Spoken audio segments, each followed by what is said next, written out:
जय हिंद बच्चों, जय हिंद दोस्तों। आप सभी का हमारे YouTube channel study with Mahesh sir 1957 पर हार्दिक स्वागत है। चलिए बच्चों, आज अपन बात करते हैं अपना पाठ संख्या 2, जिसका नाम है अमल, सारक और लवण। कि अमल क्या होते हैं, सारक क्या होते हैं और लवण क्या होते हैं, इनकी अपन बात करते हैं। तो चलिए अपन शुरुआत करते हैं अमल से। अमल, पहला अपना बिंदु है वो है अमल। अम्ल, जिसको एसिड कहा जाता है, एसिड। देखो बच्चों, अम्ल क्या होते हैं। अक्सर अपन अम्ल शब्द से परिचित हैं। हम जानते हैं कि अम्ल एसिड, एसिड से अर्थ होता है खट्टा, अर्थात खट्टा। जो भी पदार्थ अपने को खट्टा लगता हो खाने में, भोजन में, तो इसका मतलब उसमें किसकी उपस्थिति है, अम्ल की उपस्थिति है। किसी न किसी प्रकार का उसमें अम्ल पाया जाता है। जैसे हमने बात करते हैं कि भाई जैसे दही होता है, खट्टा होता है, लैक्टिक अम्ल की वजह से होता है। दूध होता है, लैक्टिक अम्ल की वजह से खट्टा होता है। नींबू होते हैं, संतरे होते हैं, ये सब खट्टे पदार्थ होते हैं। टमाटर होते हैं, तो इनमें क्या पाया जाता है, अम्ल पाया जाता है। तो इसका मतलब पहला पॉइंट इसमें यही हो जाएगा अपना कि अम्ल स्वाद में खट्टे होते हैं। अम्ल स्वाद में खट्टे होते हैं, स्वाद में खट्टे होते हैं। क्या मैं राइट बच्चों? अम्ल स्वाद में कैसे होते हैं, खट्टे होते हैं। अगली दूसरी बात करते हैं, अम्ल जल में H+ आयन देते हैं। आयन देते हैं, कौन से आयन देते हैं, H+। देखो समझो इसको, जल में या जलीय विलयन में किसी भी प्रकार से जलीय विलयन, विलयन शब्द से आप परिचित हो। विलयन क्या होता है कि मतलब जो दो पदार्थों का समांगी मिश्रण होता है, अर्थात जिसमें जल उपस्थित होता है, वो जलीय विलयन कहलाता है। तो जलीय विलयन में H+ आयन देते हैं। एक बड़ा इंपॉर्टेंट चीज है इसमें, और वो ये है कि अम्ल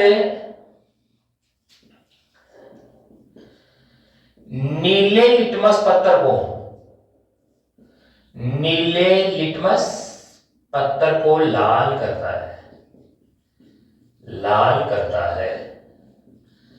समझो बच्चों क्या बोल रहे हैं, अम्ल नीले लिटमस पत्थर को लाल करता है। अम्ल नीले लिटमस पत्थर को किस रंग में परिवर्तित करता है, लाल रंग में परिवर्तित करता है। सबसे इंपॉर्टेंट बात इसी चैप्टर में यही है।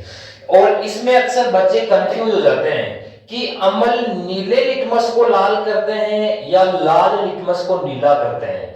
ये यहाँ पर एक बड़ी समस्या है भूलने वाले बच्चों से। मैंने कई बच्चों से मैंने कमेंट भी देखे हैं, कई बच्चे अक्सर पूछते भी हैं कि सर हम इसमें कंफ्यूज हो जाते हैं। तो बच्चों, आपको कंफ्यूज होने की जरूरत नहीं है। मैं आपको एक नाम बताता हूं और उस नाम से आप इसको याद रख सकते हैं, और वो नाम है अनिल। अनिल, अनिल किसी बच्चे का नाम है अनिल, और इससे आपको याद करना है ऐसे अमल, नी से नीला, ले से लाल। बच्चों क्या हुआ, अम्ल नीले को क्या कर देता है, लाल कर देता हुआ ना। बहुत सरल सी, आसान सी एक चीज है ये, एक आसान सा छोटा सा एक ट्रिक है। अम्ल नीले लिटमस पत्थर को कैसा करता है, लाल करता है। चलिए कुछ अम्लों के मैं नाम लिख देता हूं यहाँ पर, जैसे कौन से अम्ल होते हैं अम्ल, जैसे नाइट्रिक अम्ल, नाइट्रिक HNO3 नाइट्रिक अम्ल होता है। HCOOH फार्मिक अम्ल, जो चींटी के डंक में पाया जाता है, फार्मिक या मेथेनोइक भी बोलते हैं इसे। CH3COOH, CH3COOH एसिटिक अम्ल होता है जो सिरके में पाया जाता है, इसी को एथेनोइक अम्ल भी बोलते हैं बच्चों। H2CO3 कार्बनिक अम्ल बोलते हैं, और HCl हाइड्रोक्लोरिक अम्ल होते हैं, जो मानव के आमाशय में भी इसका निर्माण होता है HCl का। और एक है H2SO4, जिसको क्या बोला जाता है, सल्फ्यूरिक अम्ल बोला जाता है। बच्चों यहाँ पर मैंने इनके नाम नहीं लिखे हैं, अनुसूत्र लिखे हैं, आप नाम लिख सकते हैं लिखना चाहें तो। ये नाइट्रिक अम्ल है, ये फार्मिक अम्ल जिसे मेथेनोइक अम्ल बोलते हैं, ये एसिटिक अम्ल जिसे एथेनोइक अम्ल भी बोलते हैं, ये कार्बनिक अम्ल है, ये हाइड्रोक्लोरिक अम्ल, और ये H2SO4 सल्फ्यूरिक अम्ल है। तो बच्चों ये है हमारे जो हमने प्रमुख जो बातें की अम्लों में कि अम्ल स्वाद में खट्टे होते हैं, ये अम्ल है। इसके अलावा और अम्ल होते हैं, जैसे अपन प्राकृतिक रूप से पदार्थों में देखते हैं कि जैसे दही होता है, दूध होता है, छाछ होती है, आंवले होते हैं, नींबू होते हैं, इमली होती है, टमाटर होता है, तो उनमें भी क्या पाया जाता है, अम्ल पाया जाता है। क्योंकि पहला पॉइंट मैंने आपको ये बताया था कि अम्ल स्वाद में खट्टे होते हैं, इसका मतलब अपन जो पदार्थ खा रहे हैं और अपने को स्वाद में वो खट्टे लगते हैं, इसका मतलब उनमें क्या है, अम्ल है, उनमें एसिड है।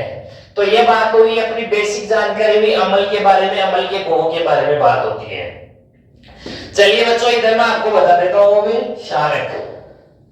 क्षारक, बेस, क्षारक क्या होते हैं? ये स्वाद में कैसे थे, ये स्वाद में खट्टे। अब क्षारक की बात करते तो स्वाद में ये कड़वा होता है, स्वाद में कड़वा, कड़वा होता है, स्वाद में कैसा होता है, कड़वा होता है, कड़वा, खारा नहीं होता है बच्चों, खारा अलग होता है, खारा शब्द अलग होता है, कड़वा शब्द अलग होता है। खारा का मतलब तो जैसे नमक होता है, खारा होता है, जबकि ये कड़वा होता है, कड़वा, हाँ जी बिल्कुल कड़वा शब्द, कड़वा जैसे नीम, नीम कैसा होता है, खारा नहीं होता, कड़वा होता है। करेला, करेला भी खारा होता है। साबुन, साबुन भी खारा होता है ना।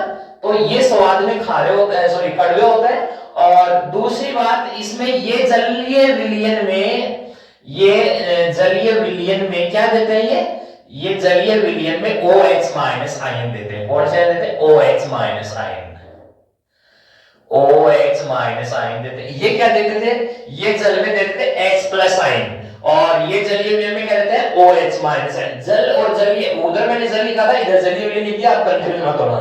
तो ये जलीय विलयन में OH माइनस आयन देते हैं। और इसका भी एक बड़ा सा कंफ्यूजन वाला जो पॉइंट था वो ये है, ये अम्ल नीले लिटमस को लाल करते हैं, और ये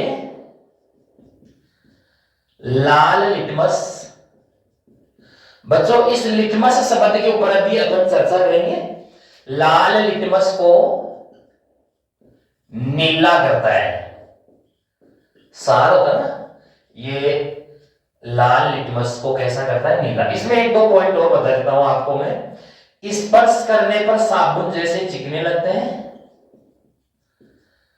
स्पर्श करने पर साबुन जैसे चिकने लगते हैं। क्या मेरा राइट बच्चों? अगली बात,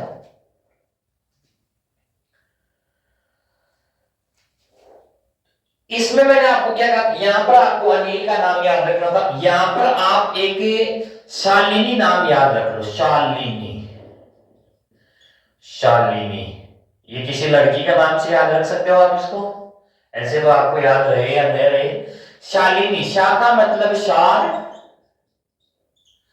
ली का मतलब एल, एल का मतलब लाल, और नी का मतलब नीला। क्यों सुन रहे ना, देखो शालिनी, शा का मतलब सार, ली का मतलब एल, रेड से हो जाएगा, एल, एल से लाल और नी से नीला, अर्थात सार लाल लिटमस पत्थर को कैसा करता है, नीला करता है। अब जाएगा समझ में, बिल्कुल नहीं भूलोगे। अगर आपको ये दो नाम याद रहेंगे तो ये दो पॉइंट तो आप कभी नहीं भूलने वाले हो जिंदगी में।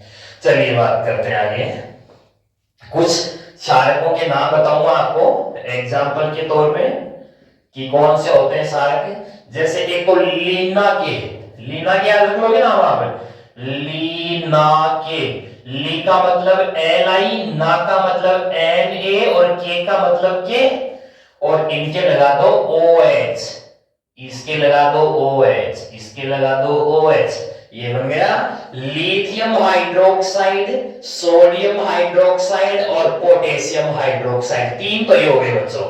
इसके अलावा और देखो, और बताऊंगा आपको, कैल्शियम हाइड्रोक्साइड भुजा हुआ चूना, magnesium hydroxide milk of magnesia, और एक अमोनियम हाइड्रोक्साइड। बच्चों आप ये याद कर लेना, या कैसे करें, लीना की lithium hydroxide, sodium hydroxide, potassium hydroxide, calcium hydroxide, magnesium hydroxide, ammonium hydroxide, और भी लिखो तो आप फ्लोरिक हाइड्रोक्साइड लिख सकते हैं, FeOH3 लिख सकते हैं, CuOH2 लिख सकते हैं, है ना। तो बहुत सारे हैं, लेकिन अपने जो सिलेबस के अकॉर्डिंग चले तो अपने को इनकी ही बात करनी है।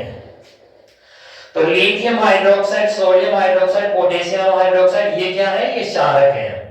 बच्चों अब हम बात करेंगे, यहाँ पर देखो मैंने क्या कहा कि अम्ल जल में H+ रहता है, अम्ल नीले लिटमस पत्थर को लाल करता है, अम्ल नीले लिटमस पत्थर को लाल करता है। आप देखिए स्क्रीन पर आपको एक चित्र दिखाई दे रहा है, इसमें अपन ने दो पात्र ले रखे हैं, दो बीकर ले रखे हैं कांच के, और एक में अपन ने अम्ल ले रखा है और एक में क्षारक ले रखा है। आप इसमें देख पा रहे होंगे कि अपन ने पहले जो बर्तन में अपन ने एक पत्थर डुबोया है, इसका रंग नीचे से थोड़ा सा नीला हो जाता है। इसका मतलब हम कह सकते हैं कि ये लाल लिटमस को नीला कर रहा है, सॉरी नीले लिटमस को लाल कर रहा है अम्ल है, और लाल लिटमस को नीला कर रहा है वो कौन सा है? क्षारक है। तो ये आप स्क्रीन पर इस चित्र के माध्यम से भी समझ सकते हैं। तो चलिए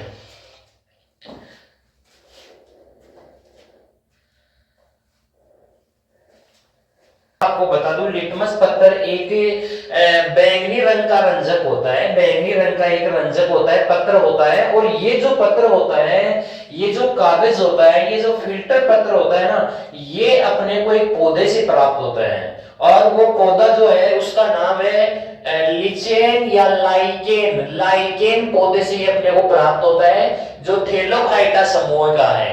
अर्थात लिटमस पत्थर बैंगनी रंग का एक रंजक होता है, जो थैलोफाइटा समूह के जिस वर्ग में मतलब पौधों को रखा जाता है, उस वर्ग के एक लाइकेन लिचेन पौधे से इसको प्राप्त किया जाता है। और ये जो सूचक की तरह कार्य करता है। ये सूचक क्या होता है? सूचक ये है, एक सूचक की तरह कार्य करने का मतलब ये हुआ कि सूचक जो शब्द है ये हमारे पास कोई नया शब्द नहीं है बच्चों। सूचक क्या होता है कि किसी प्रकार के विलयन में, किसी प्रकार के पदार्थ में अम्ल और क्षारक की उपस्थिति को बताने वाला सूचक होता है। किसी भी प्रकार के पदार्थ में अम्ल और क्षारक की उपस्थिति को बताने वाला सूचक कहलाता है। तो चलिए एग्जाम्पल की बात करते हैं, जैसे लाल पत्ता गोभी, ये सूचक की तरह काम करती है। लाल पत्ता गोभी, आपने हरा पत्ता गोभी देखी अभी तक है बच्चों? लाल पत्ता गोभी और होती है, हल्दी है, हल्दी से तो आप सब परिचित हैं। हल्दी, जी हाँ, हल्दी, वही हल्दी जिसका उपयोग हमारे घरों में होता है बच्चों, ये वही हल्दी है। आपने देखा होगा कहीं कभार जब हमारे कपड़ों के ऊपर, सफेद कपड़े होते हैं, उनके ऊपर साग सब्जियां हल्दी का दाग लग जाता है, तो वहां पर अपन नींबू लगाते हैं या किसी प्रकार का खट्टा पदार्थ लगाते हैं, तो वो थोड़ा सा रंग, थोड़ा उसका कैसा पीला ही रहता है। लेकिन अगर उसके ऊपर अपन साबुन लगा देते हैं या क्षारक पदार्थ लगाते हैं, तो उसका रंग लाल हो जाता है बच्चों। हाँ, तो हल्दी, हल्दी भी सूचक की तरह कार्य करती है। इसके अलावा पेटूनिया और जेरानियम पुष्प होते हैं, फूल है ये, और इन फूलों की जो पंखुड़ियां होती है, रंगीन पंखुड़ियां होती है बच्चों, वो भी अम्ल और क्षारक की उपस्थिति को दर्शाती है।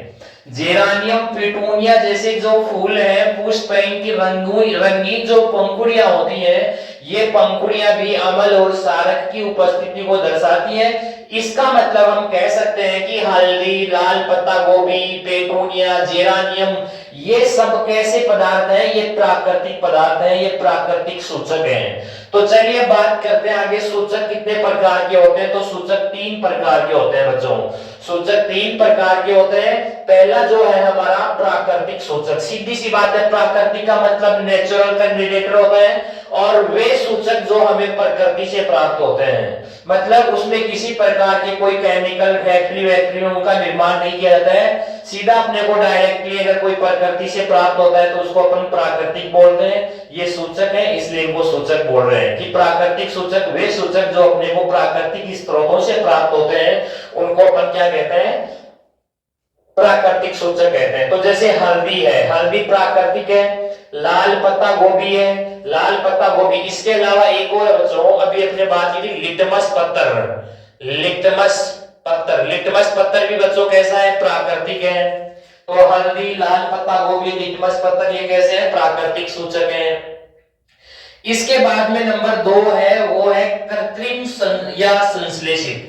कृत्रिम का मतलब होता है जिनका निर्माण किसी प्रकार के रसायनों से किया जाता है, केमिकलों से जिसका निर्माण किया जाता है, फैक्ट्रियों में जिसको मानव के द्वारा बनाया जाता है, वो कृत्रिम या संश्लेषित संश्लेषित कहलाता है। तो वे सूचक जो रासायनिक पदार्थों के द्वारा बनाए जाते हैं, तो ये है जैसे एग्जांपल मेथिल ऑरेंज और फिनोप्थेलिन। पर्सन ऐसे पूछ ले मेथिल ऑरेंज और फिनोप्थेलिन कैसे सूचक हैं, तो हमारा आंसर क्या होगा, कृत्रिम है या संश्लेषित सूचक है। या हमारे पास ऑप्शन वाले में आ जाए कि निम्न में से कौन सा एक कृत्रिम सूचक है, तो इनमें से दो में से आ जाए मेथिल ऑरेंज या फिनोप्थेलिन, तो आपको इनमें से करना है।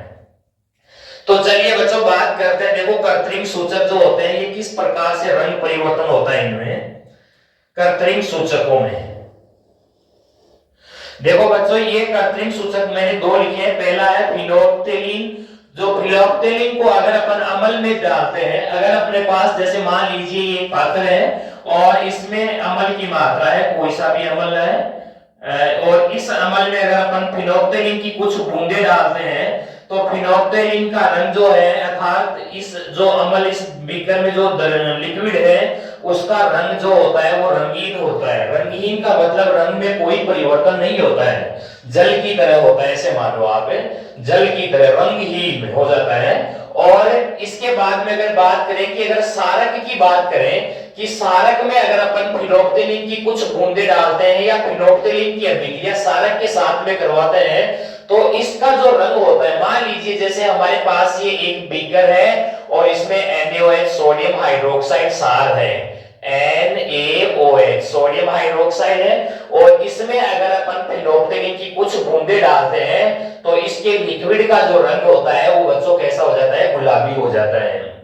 दूसरी बात है मेथिल ऑरेंज की बात करते हैं। अगर मेथिल ऑरेंज की अपन कुछ बूंदे अमल में डालते हैं तो इस लिक्विड का रंग कैसा हो जाता है, लाल हो जाता है बच्चों, लाल। मेथिल ऑरेंज की कुछ बूंदे अमल के साथ या अमल में डालते हैं तो उसका रंग कैसा हो जाता है, लाल हो जाता है। और अगर मेथिल ऑरेंज की कुछ बूंदे अगर अपन सारक में डालते हैं तो उसका रंग कैसा हो जाता है, पीला हो जाता है बच्चों।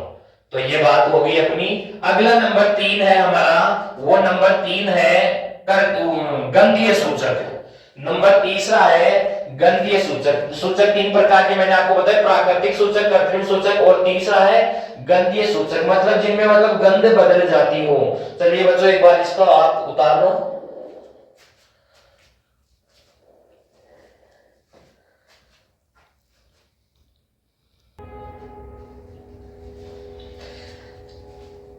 चलिए बच्चों आगे देखिए, अगला है अपना नंबर 3 गंधीय सूचक है।